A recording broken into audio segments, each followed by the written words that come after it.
Olá, Léo Carvalho, olá para você que nos acompanha. E é exatamente isso, viu, Léo? Nós estamos aqui com o maior médium em exercício atualmente no Brasil e um dos maiores responsáveis pela divulgação do espiritismo no mundo, Divaldo Pereira Franco. Primeiramente, muito obrigado por nos atender e eu gostaria que já de início o senhor detalhasse para aqueles que ainda têm alguma dúvida sobre o que é o espiritismo, descreve para a gente atualmente o que é o espiritismo, Divaldo. Sou eu que agradeço a sua e a presença dos nossos telespectadores. O Espiritismo é uma doutrina muito especial, porque ela se apoia em uma tripóide. Ela é uma ciência que prova a imortalidade da alma. Todos nós que temos qualquer religião acreditamos na sobrevivência do espírito, mas não temos prova. Se nós perguntamos a um religioso de qualquer matiz, a alma imortal, ele dirá sim. E como o senhor me pode provar? Bem, a Bíblia, o Corão, o Bhagavad Gita, eles dizem. Mas o Espiritismo traz a documentação através da mediunidade, repetindo o Evangelho de Jesus. Jesus falava que a alma era imortal e ele próprio voltou para demonstrar. Enquanto ele esteve conosco, no meio da suspeição e das dúvidas, ele atendeu àqueles que pertenciam ao chamado mundo dos espíritos, não apenas os sofredores, os chamados demônios ou espíritos infelizes, mas também os nobres como Elias, Moisés. Então é uma ciência de laboratório. Ao mesmo tempo tem uma filosofia profunda. Por que nós sofremos? Todos nos perguntamos. Aí estamos com a pandemia da Zika, mas por que agora? Sempre esse vírus existiu. Por que agora ele se potencializou e se tornou uma ameaça de natureza mundial? A Organização Mundial da Saúde está muito preocupada, e todas as nações, porque o mosquito que a transmite mais de 10 enfermidades diferentes, e não apenas a Zika, mas também a dengue, de consequências imprevisíveis e nefastas. Então é uma filosofia que diz quem somos, de onde viemos, para onde vamos, por que sofremos, qual a diferença entre mim e o indivíduo que nasce deformado, entre um indivíduo que nasce num berço de ouro e outro que nasce numa estribaria.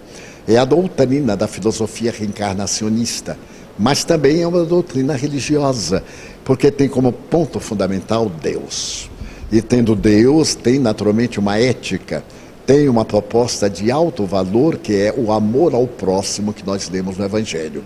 Então eu diria aos caros espectadores masculinos e femininos que o Espiritismo é uma filosofia de vida, uma filosofia otimista, encantadora, porque não nos proíbe nada, nada nos nega, nem também nos promete, mas nos sugere a transformação moral para melhor e ao mesmo tempo que façamos da nossa vida um oceano de bênçãos, mesmo sofrendo, porque o sofrimento faz parte do desgaste da matéria. Segundo as leis que controlam a temperatura do universo, existe a lei da entropia, que é a segunda lei. A matéria, para viver, gasta energia. Gastar energia, ela se decompõe. É um fenômeno da natureza. Então, quando vem a doença, quando advêm os problemas, ao invés do desespero, um certo respeito e uma mudança de atitude para viver melhor. Bom, nós sabemos que são mais de 60 anos dedicados a esse trabalho, em anunciar o Espiritismo. Eu queria saber quando surgiu essa vontade, esse desejo de realizar esse trabalho a nível mundial, Divaldo? Tudo começou casualmente. No dia 27 de março de 1947, na cidade de Aracaju, eu fui convidado por um amigo para contar algumas experiências pessoais. E tive êxito, as pessoas acharam interessantes aqueles fenômenos. Voltei para Salvador, porque eu estava de férias, e tentei falar aos amigos a quem eu nunca falara, porque eu era muito tímido. E então eu narrei algumas experiências que eles ignoravam, e a partir daí eu continuei contando histórias. Mais tarde estava num grupo e alguém pediu para eu narrar uma das histórias do Evangelho.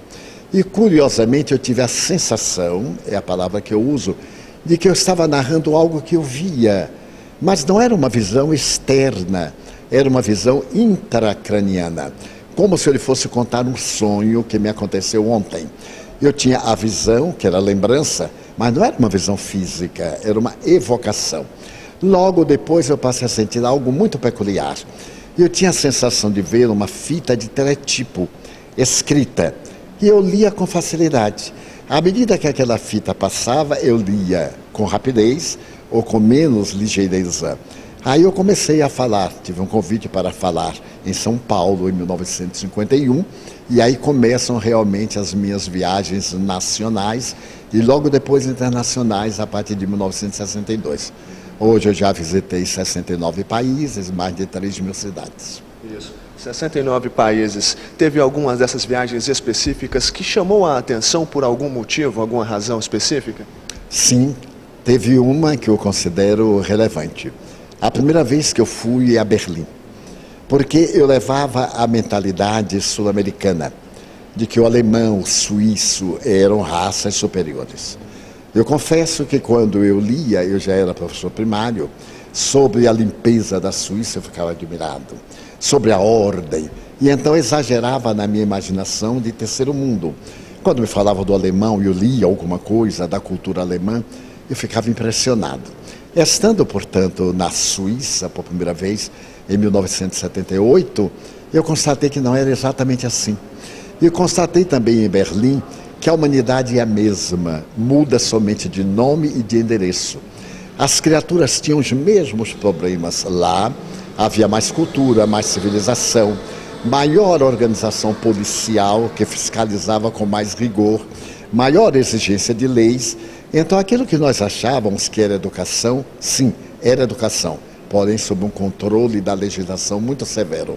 Mas aconteceu-me algo muito curioso, porque eu deveria pronunciar uma conferência com tradução de um alemão que havia vivido no Brasil pouco tempo, mas que falava regularmente o português. Nós treinamos um pouco, uma linguagem bem simples, bem rasteira, porque o seu conhecimento da língua brasileira não era muito profundo. E no momento em que nós fomos, ele ficou tão nervoso que não conseguiu traduzir-me 3 frases. E eu fiquei impressionado, porque eu não tendo um tradutor que poderia fazer. Estava o reitor da universidade quando no público alguém disse: eu falo espanhol. Você poderia tentar em espanhol? Eu digo: posso, porque eu falo espanhol. Então ele veio, eu fiz a palestra em espanhol e o resultado foi muito simpático, porque ele era professor de eletrônica da universidade. E eu conhecia pouco de eletrônica, para não dizer coisa nenhuma. Mas conseguimos muito bem apresentar a visão espírita dentro dos postulados da eletrônica. Esse foi o caso que mais me impactou. O outro foi quando eu estive na África do Sul pela primeira vez, por volta de 1978. Havíamos contratado um tradutor de língua portuguesa. Ele era português que residia fora, no ultramar, portanto, na África do Sul. E nós treinamos antes. Ele falava um pouco embaraçado, porque o seu português era da ilha de São Tomé e Príncipe. É um português muito fechado, eu tinha dificuldade. E no momento justo da conferência, eu percebi que ele não estava traduzindo bem. E ouvi o Espírito me dizer nitidamente: ele não está entendendo. O tema era sobre a reencarnação, provas científicas da reencarnação. Então eu fiquei muito embaraçado, porque se o tradutor não estava me entendendo, ele estava deturpando o que eu estava falando. Eu falava e ele comentava, mas como eu não sabia em inglês o que é que ele comentou, quando eu emendava não dava certo. Então o Espírito, muito amigo, me disse: vamos tentar falar os dois? Eu disse: vamos. O Espírito me incorporou e eu fiz toda a palestra em inglês num transe de que não me recordo. Eu me recordo do momento das palmas, eu voltei assim assustado, foi a primeira vez que me aconteceu. E ele ficou muito aborrecido, porque ele pensou que era uma farsa, que eu falava o inglês e estava escondendo o jogo. Por mais que eu explicasse assim entre dentes para o público não notar, ele disse: não traduzo mais, e me deixou sozinho. Então ele saiu e eu fiquei na Igreja Espiritualista Proteia, diante de um público de língua inglesa sul-africana e uma pessoa que não sabia coisa nenhuma, mas o Espírito me ajudou até o fim. E agora nós tínhamos que ir ao bairro do Soweto, onde ficavam os que pertenciam ao apartheid. Era uma igreja só de brancos. Quando chegamos à igreja onde somente estavam os sul-americanos, ou melhor, os sul-africanos, eu entrei numa comoção, porque uma moça cantava numa voz prodigiosa, o Adeste Fidelis. Eu me senti emocionado e entrei em transe e falei. Foram os 2 episódios que mais marcaram a minha vida. Mais tarde eu tive um terceiro na Suíça, com um pastor protestante que me foi traduzir e depois me acostumei. Isso, voltando para o Brasil, falando um pouco do trabalho realizado pelo senhor, nós temos aí um trabalho muito importante que é junto a crianças carentes. Eu gostaria que o senhor descrevesse esse trabalho e como começou tudo isso, essa vontade de ajudar essas crianças. Foi muito curioso, tudo na minha vida é muito curioso e inesperado. Como qualquer cidadão, eu desejava casar, ter a minha própria família, tinha as minhas ambições, estava fazendo concurso para mudar de classe, porque eu trabalhava numa autarquia que atendia os funcionários públicos e hoje está na sigla SUS, muito amada, aliás, pelas pessoas, essas 3 letrinhas. Eu pertencia a essa organização com o nome IPASE, Instituto de Previdência e Assistência dos Servidores do Estado. Quando voltando de uma visita a uma paciente psicopata, num trem com um grande amigo, eu tive uma sensação de lassidão dos sentidos e então passávamos por uma pedreira e eu vi no local daquela pedreira uma comunidade. Muitas casas, muitas árvores, muitas crianças e um senhor de idade cercado por essas crianças. Eu olhei bem para o senhor de idade, ele se voltou e eu vi que era o meu rosto. Era o meu rosto com cabelos brancos, que até hoje ainda não ficaram brancos, eu não deixei. Então ele se voltou e eu fiquei surpreso. Então eu ouvi uma voz dizer, isto é o que tu farás da tua vida. Tu serás educador infantil. Eu tive um choque, voltei à realidade. E contei ao meu amigo Nilson de Souza Pereira. Acreditamos ter sido um sonho, uma alucinação, porque eu tinha desses episódios e eu considerava alucinação. A verdade é que naquela mesma noite, em nossa reunião, eu narrei aos amigos. E os amigos acreditaram que se tratava de uma revelação. Então nos unimos e começamos a planificar. Eu descrevi como era a visão e o Nilson de Souza Pereira transferiu para o papel tudo aquilo que eu tinha visto com ligeiras modificações. Dentro de 6 meses, nós adquirimos um automóvel, fizemos uma tômbola com permissão do Ministério da Fazenda, adquirimos uma casa de 3 pisos e começamos a recolher crianças que moravam na área das invasões, a pior favela da cidade de Salvador, dentro do mar, dentro da lama do pântano. Crianças caíam e afogavam-se no pântano profundo, porque era onde se colocava o lixo. A partir dali, nós criamos um orfanato, que era a palavra da época. A psicologia avançando procurou mudar determinados termos deprimentes. E nós tivemos a ideia de transformar o orfanato numa área muito grande, que era exatamente a que eu tinha visto no sono. Era uma área 13 quilômetros longe de Salvador, com as mesmas árvores e uma casa em ruínas.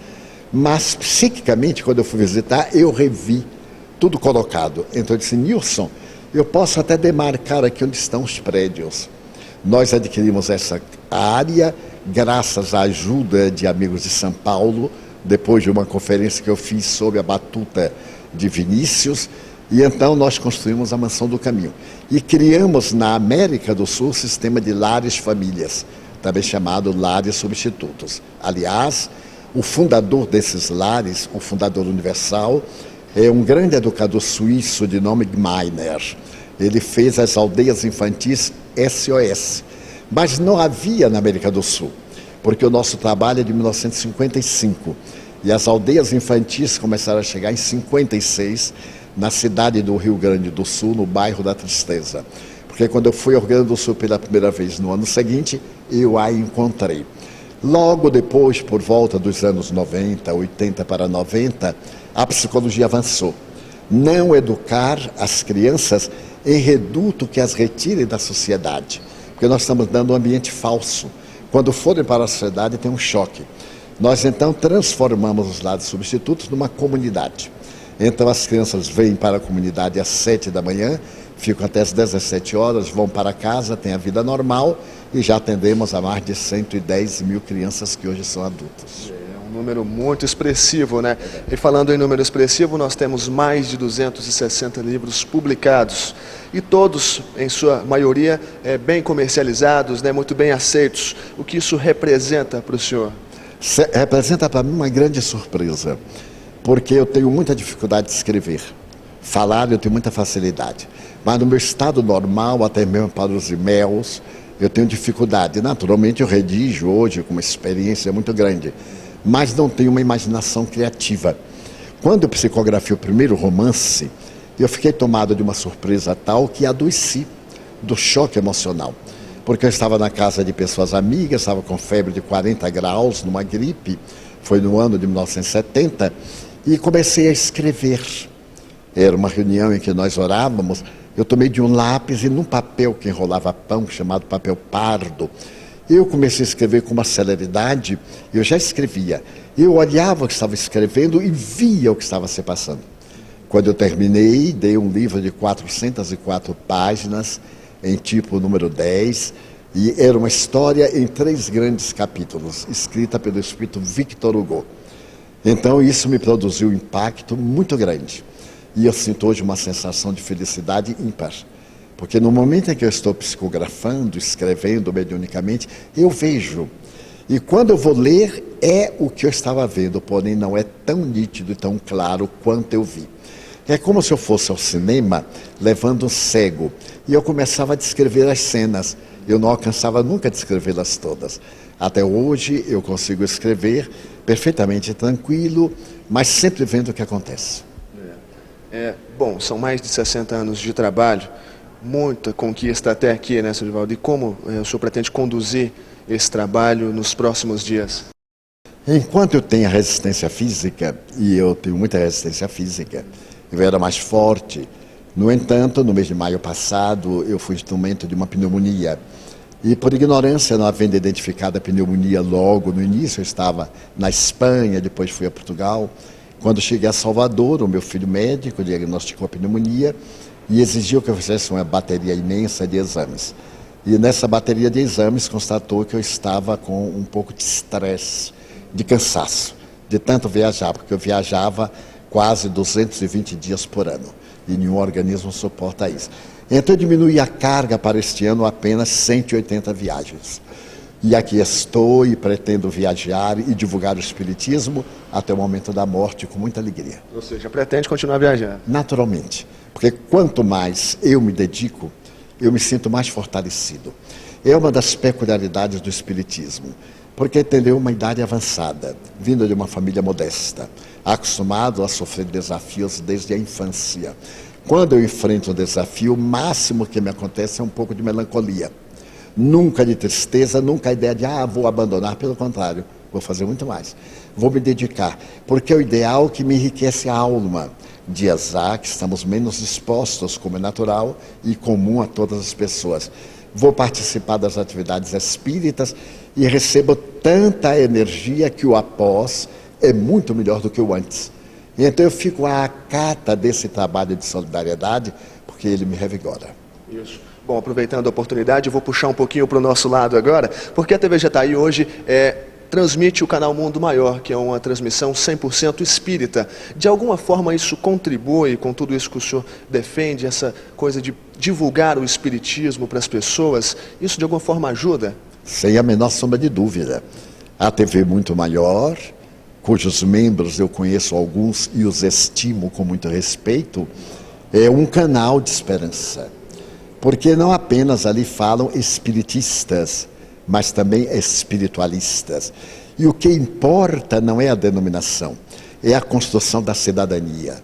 Criar indivíduos saudáveis com ou sem religião. A religião é a metodologia que nos indica o melhor caminho. Mas aquele que é autodidata nem sempre precisa de uma pedagogia. Há pessoas gentis, materialistas, muito mais nobres do que espiritualistas que não cumprem com seus deveres. Então é uma honra saber que o Mundo Maior está sendo transmitido aqui pela TV da nossa querida cidade de Jataí. E isto divulga muito, porque é a mídia que hoje nos sustenta. Podemos dizer que a mídia é o quarto poder. E aquilo que a mídia lança pela manhã hoje, com a contribuição virtual, torna-se uma força poderosa que alcança milhões de indivíduos. Dá, portanto, uma seriedade, uma dignidade. Faz com que o indivíduo se dê conta de que existe algo muito maior e de que existe uma vida superior além do imediatismo terrestre. Então, essa divulgação que as grandes emissoras, como as menores emissoras, rádio, televisão, os periódicos, os comentários fazem, são valiosíssimas para a divulgação do Espiritismo. Isso. Para finalizar, eu gostaria que o senhor deixasse um trechinho da mensagem que será passada a toda a nossa comunidade aqui de Jataí nessa palestra que será ministrada. A nossa mensagem será de esperança. Vamos sintetizá-la nessas palavras. Se alguém o agredir, fique contente. Porque só nos acontece aquilo que nós merecemos. E é muito melhor que você seja vítima do que seja agressor. Quando Jesus recebeu a bofetada, estando de mãos amarradas diante de um pretor, que era nada mais do que um réu, servidor de César, ele se voltou serenamente para o soldado bestial e fez uma pergunta confrangedora: por que me bates? Primeiro, bater na face de um homem é covardia, ainda mais um homem manietado. O soldado ficou embaraçado e ele disse: se me bates, porque eu falei a verdade, erras. Por que me bates, se eu não falei a mentira? E essa interrogação de um homem sereno que acabava de falar a verdade fica na nossa imaginação.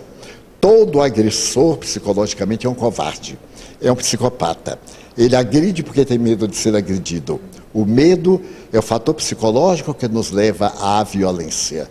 Somos violentos como mecanismo de fuga e de esforço para poder nos vingarmos, entre aspas, de uma sociedade que nós achamos que não foi justa conosco. Mas nós somos a sociedade.